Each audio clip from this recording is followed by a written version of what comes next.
the jobs I do every day. They're my chores. I'm responsible for them. That means I do them without being asked. And that makes me feel grown up. I bet you do chores too. I'm going to sing a song about the chores I do. See if they're like yours. I set the table when we eat. I keep my bedroom nice and neat. I walk the dog and feed the cat. I sweep up the steps and the welcome mat. I can help, I can help, I can help. Yes, I can. I can help, I can help, I can help. Yes, I can. I put my books back on the shelf. I clean up messes I made myself. I make my bed every day. And just like a grown-up, I can say, I can help, I can help, I can help. Yes, I can. I can help, I can help, I can help. Yes, I can. You know, one of the neat things about having a job is you get paid for it. Last month, I had 3 different jobs, all at the same time. Can you believe it? I had a really good reason, though. I wanted to earn some extra money to buy my friend Cindy Lou a special birthday present. Only my 3 jobs almost got me into big trouble. Want to hear about it? Okay, here goes. Cindy Lou's birthday party was going to happen on the last Saturday of the month. So as soon as I got her invitation, I started looking for her birthday present. You'll never guess what I found. A baseball glove. Cindy Lou loves to play baseball, just like me. When I asked the man in the store how much the baseball glove cost, he said, $14. $14, I said, but my allowance is only $1 a week. I'll never save enough in time. How about getting a job, the man said. I can save this glove for you. So I got my first job that very same day. I walked Mrs. Griffin's dog while she was away on vacation. Only problem was I had to do it after school when I usually play with Cindy Lou. Every day that week, Cindy Lou came by my house and said, Cricket, let's go play baseball. And every day I said, not today, Cindy Lou. I have to do something first. But of course, I couldn't tell her what it was. The next week, I got my second job. I watered Mr. Rogers' lawn while he was away visiting his sister. And every day that week, Cindy Lou came by my house and said, Cricket, let's go play baseball. And every day I said, gee, Cindy Lou, I'd like to, but there's some things I have to do first. Cindy Lou looked disappointed, and I was afraid she thought I didn't want to play with her anymore. But what could I do? The next week I got my third job. I delivered Mrs. Wilson's groceries while she was staying late at work. And every day that week, Cindy Lou came by my house and said, Cricket, let's go play baseball. And every day I said, I can't today, Cindy Lou. I'm just too busy. Well, I hope you won't be too busy on Saturday, said Cindy Lou. That's my birthday. Remember? Don't worry, I said. I remember. On the day before Cindy Lou's birthday, I counted all the money I made. I had $15.83. When I went to buy Cindy Lou's baseball glove, the man in the store said, is she gonna be surprised or what? But when I got home, I just couldn't wait to give Cindy Lou her present. So I wrapped it up and ran all the way over to her house. Happy birthday, I said to Cindy Lou. Well, Cindy Lou unwrapped her present, and I could tell she was really happy. Wow, Cricket, said Cindy Lou. I want to try out my new glove right now. Okay, I said. Let's go play baseball. And that's exactly what we did. My cousin has an interesting job. He's a musician in a marching band. Wouldn't it be fun to grow up and march in a marching band? Tell you what, I'll sing a song about a marching band. And you can pretend you're in it. Just march to the music and play the instruments I sing about. Oh, I wanted to march in the marching band, so I got myself a drum. It weighed so much I could hardly stand, but I got myself a drum. With a brum and a brum, I played upon my drum, and I marched to the end of the town, and then I turned around and marched right back again.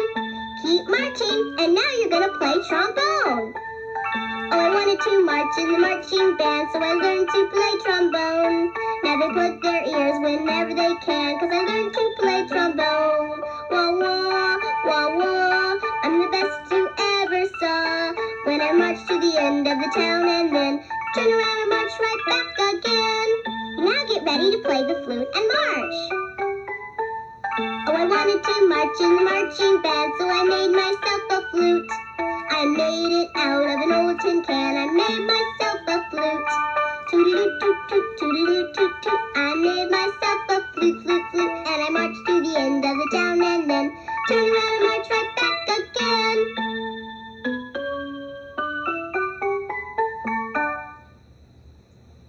Here's a game we can play about jobs. I'll say a rhyme and then ask, who am I? See if you can tell me. Here we go. I'm always saving people. That's what my job's about. Whenever there's a fire, I help to put it out. Who am I? The answer is a fireman. Here's another one. School is where you'll find me. I'll bet you know me well. I'm there to teach the students how to add and spell. Who am I? I hope you said a teacher, 'cause that's the answer. Let's try another one. The crops that I am growing, you'll buy in the stores. I feed and milk old Bessie and do lots of other chores. Who am I? Did you say a farmer? That's the right answer. Here's the last one. I work out on the ocean. A boat is home for me. I travel far and wide as I sail across the sea. Who am I? The answer is a sailor. I know a nursery rhyme about a boy who didn't have a job. His name was Simple Simon. Want to hear it? Okay, here goes. Simple Simon met a pieman going to a fair. Said Simple Simon to the pieman, let me taste your ware. Said the pieman to Simple Simon, show me first your penny. Said Simple Simon to the pieman, no, I haven't any. So Simple Simon decided to try and earn some money. He became a handyman. I know. Let's play a game of Simon Says and do what Simple Simon did. When I say Simon Says hammer a nail, you pretend you're hammering up and down. Try it now. When I say Simon Says saw some wood, you pretend you're sawing back and forth. Give that a try. When I say Simon Says paint a fence, you pretend you're painting from side to side. Try that one. But if Simon doesn't say to do something, don't you do it. Ready? Let's start. Simon says hammer a nail. Simon says saw some wood. Simon says paint a fence. Hammer a nail. Did you hammer a nail? Simon didn't say to. Simon says hammer a nail. Simon says saw some wood. Paint a fence. Uh-oh, Simon didn't say to. Simon says saw some wood. Simon says hammer a nail. Simon says paint a fence. Simon says hammer a nail. Saw some wood. Simon didn't say to saw some wood. Simon says saw some wood. Simon says paint a fence. Simon says hammer a nail. Simon says paint a fence. Simon says saw some wood. Simon says saw some more wood. Simon says paint a nail. Hammer a fence. Saw some hammers. Did Simple Simon get confused or what? Remember that song I sang about helping out? Well, now I'm going to tell you a story about a little girl who helped in her father's shop. Once upon a time, there was a shoemaker named Lalo, who had a little daughter called Marissa. Marissa only wanted to be one thing when she grew up, a ballerina. Her father saved every penny he made so someday Marissa could start taking dancing lessons. "And I will make you the most beautiful pair of dancing slippers to wear," said Lalo. "Oh, thank you, Father," said Marissa. "I can hardly wait." Now, Lalo was no ordinary shoemaker. He was shoemaker to the Queen, which meant that whenever the Queen wanted a pair of shoes fixed, poor Lalo had to fix them as fast as he could. The only problem was the Queen owned 365 different pairs of shoes. Lalo was always so busy fixing them, he never had enough time to make Marissa's dancing slippers. Every night before Marissa went to bed, Lalo would say, "In the morning, you shall have your slippers." But every morning when Marissa woke up, she'd find her poor father asleep in his shop. And of course, there wasn't a pair of dancing slippers in sight. "Oh, what'll I do?" Marissa would say. "I'll never get to be a ballerina this way." Things went on like this for a long time until one day Marissa decided to try something different. So she said to her father, "Why don't you let me help you fix the Queen's shoes?" "It's worth a try," said Lalo. "Maybe that way I'll have enough time to make your dancing slippers." So every night after she did her homework, Marissa sat down with her father in his shop, and they each fixed a pair of the Queen's shoes. But just when it looked like they might be catching up, picture this. The Queen went on a shopping spree, and suddenly there were 365 more pairs of shoes to fix.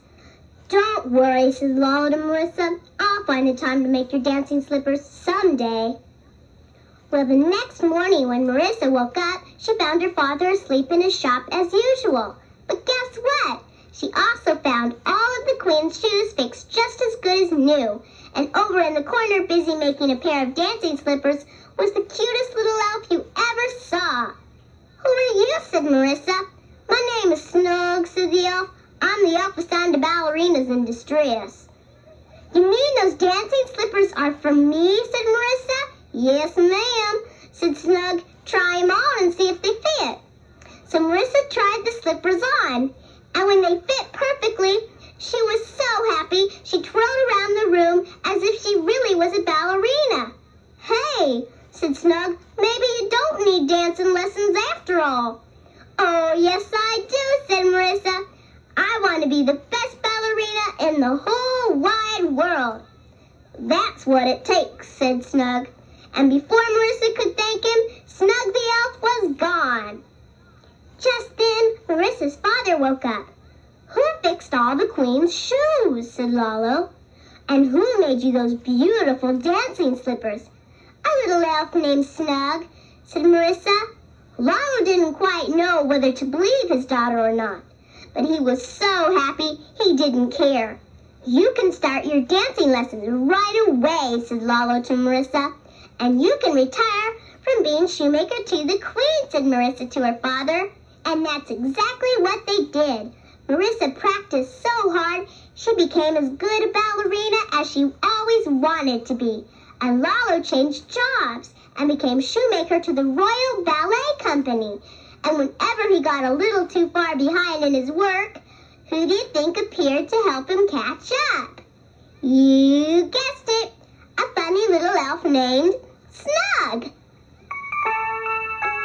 You can turn my tape over now, or you can look in your activity book for things to do that are all about growing up. But whatever you do, just remember, I'll be talking to ya.